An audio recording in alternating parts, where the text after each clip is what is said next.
María Elizabeth de los Ríos Uriarte presenta La cultura de la cancelación.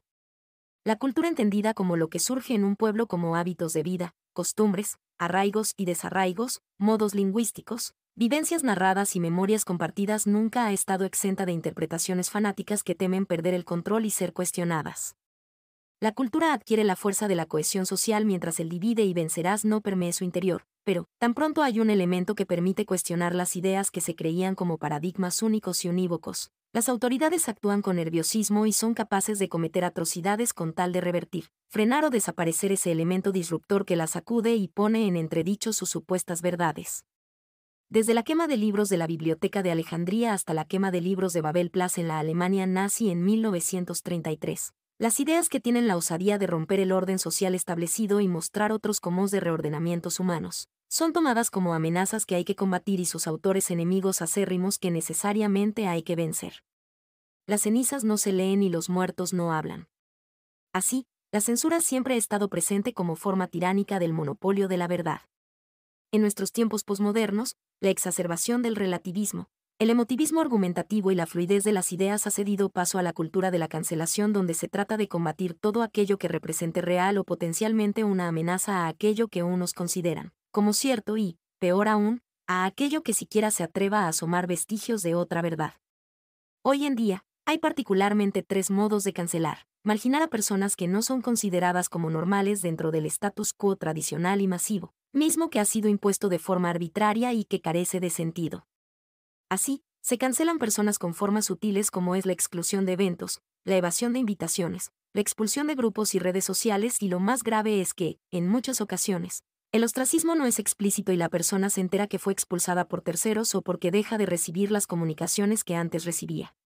Una segunda forma de cancelación es apelar a las emociones heridas, es decir, hacer primar el sentimiento por encima del argumento, la emoción por encima de la razón y sustentar la incomodidad provocada en una supuesta ofensa que lastima lo suficiente como para generar una cerrazón hacia aquello o aquel que la originó.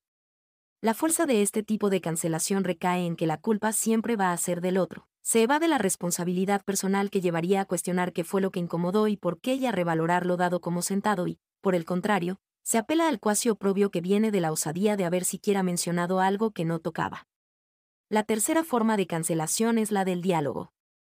La palabra le fue dada al ser humano para entablar comunicación con los otros, transmitir una idea, corroborar que el significado dado es el correcto. Corregir o reafirmar son acciones propias de un ser dialogante, pero cuando se decide cerrar esa puerta y abrirla del discurso del odio en su lugar, no hay condiciones para que se dé un buen intercambio de ideas que haga crecer a los interlocutores. Simplemente cada uno se queda con su opinión sin importar si es o no verdadera. La actitud que no permite el diálogo termina siendo arrogante y su obstinación solo conduce a la ceguera de los fanáticos. Así, la cultura de la cancelación va tomando más espacios a medida que privilegiamos las ideas propias y damos cabida a las emociones y no al discernimiento ético como brújula de nuestro actuar.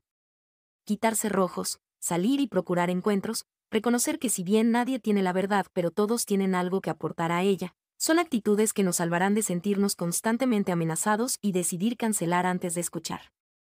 María Elizabeth de los Ríos Uriarte presentó La cultura de la cancelación.